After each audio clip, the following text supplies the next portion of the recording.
আসসালামু আলাইকুম। সম্মানিত দর্শক, আপনারা সবাই কেমন আছেন? আশা করি সবাই ভালো আছেন। আপনারা সকলেই জানেন যে আমাদের বাংলাদেশ ৫ই আগস্ট বৈষম্য বিরোধী ছাত্র আন্দোলনের মাধ্যমে আমাদের দেশ নতুন করে বিজয় অর্জন করেছে।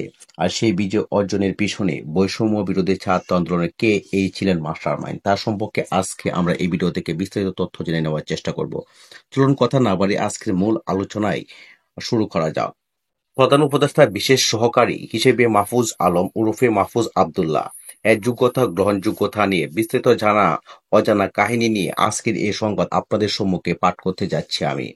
সম্মানিত দর্শক, এই মাহফুজ আলম কে বা তার পরিচয় বা কে ছিলেন এই বৈষম্য বিরোধী ছাত্র আন্দোলনে?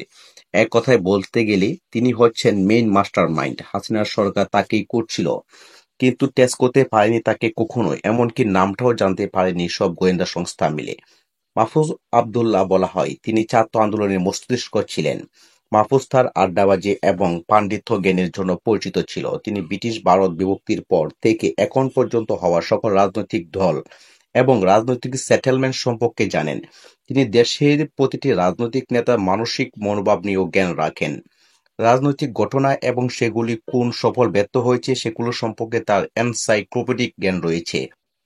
তারপর কিভাবে মাহফুজ ভাই এই গণতান্ত্রিক ছাত্র শক্তি ডিএসএফ এর ছায়াতলে নতুন গ্রুপ বৈষম্য বিরোধী ছাত্র আন্দোলন নামে তৈরি করে সুচতুরভাবে ৫৫ জন এর কোনো পলিটিক ব্যাকগ্রাউন্ড বিহীন সমন্বয়ক দল এর বানিয়ে সফলতার দ্বারপ্রান্তে নিয়ে যান।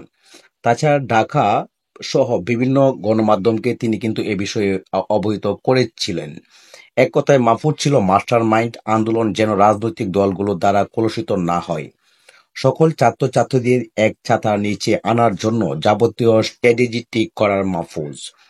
বাংলা ব্লকেট, কমপ্লিট শাটডাউন এগুলো তার ব্রেইন চাইল্ড। শেখ হাসিনা দেশ পদত্যাগের আর্মি চিফ অব প্রেসিডেন্টের সাথে অন্তর্বর্তীকালীন সরকারের রূপরেখা ঠিক করতে ওই বৈঠক হয়েছিল। সেখানে ছাত্রদের কে গিয়েছিল মনে আছে? কে এই মাহফুজ ছিল সেখানে।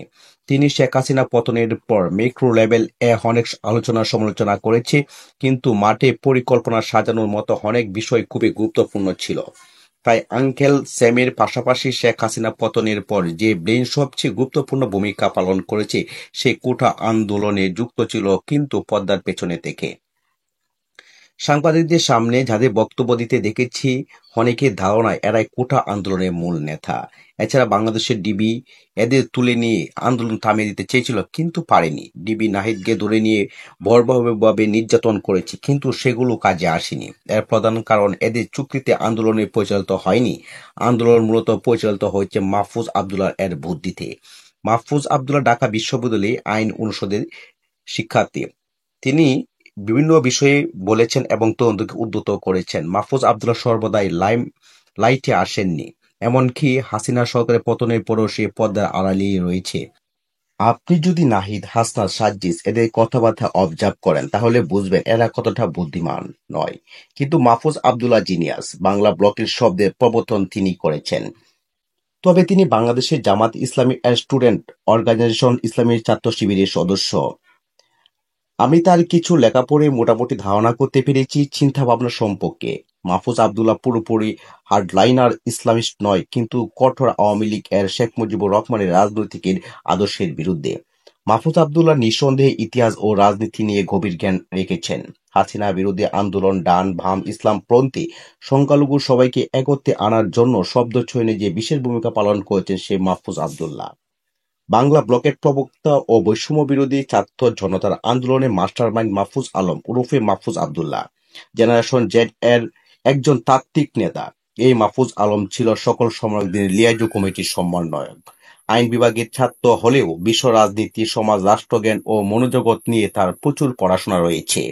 ২০২৪ বৈষম্য বিরোধী ছাত্র আন্দোলনের মাস্টার মাইন্ড মাহফুজ আবদুল্লাহকে ভারতীয় এর এজেন্ট হাসিনার বিভিন্ন গোয়েন্দা সংস্থা তন্ন করে খুঁজছিল, কিন্তু তার নাম বদল ও রূপ বদলের কারণে গোয়েন্দা সংস্থাগুলো তাকে কখনো খুঁজে পায়নি। অন্তর্বর্তীকালীন সরকারের উপদেষ্টা মণ্ডলীতে ২ জন সমন্বয়ক উপদেষ্টা হয়, কিন্তু মাহফুজ আলম অন্তরালে থাকতে চেয়েছিল। কিন্তু প্রধান উপদেষ্টা ডক্টর মোহাম্মদ ইউনূসের আগ্রহ ও অনুসন্ধানে বেরিয়ে আসে এই বিপ্লবী মাস্টার মাইন্ড মাহফুজ আলমের নাম। এই বিপ্লবী মাস্টার মাইন্ড মাহফুজ আলম দর্শন, দূরদর্শিতা, সমাজ ভাবনা ও নতুন সম্ভাবনাকে কাজে লাগাতে ডক্টর ইউনূস এর সহকারী হিসেবে নিয়োগ নিয়েছেন। মাহফুজ আলম বা মাহফুজ আবদুল্লাহকে প্রধান উপদেষ্টা বিশেষ সহকারী হিসেবে নিয়োগ দেওয়া হয়েছে 28 আগস্ট 2024 খ্রিস্টাব্দ।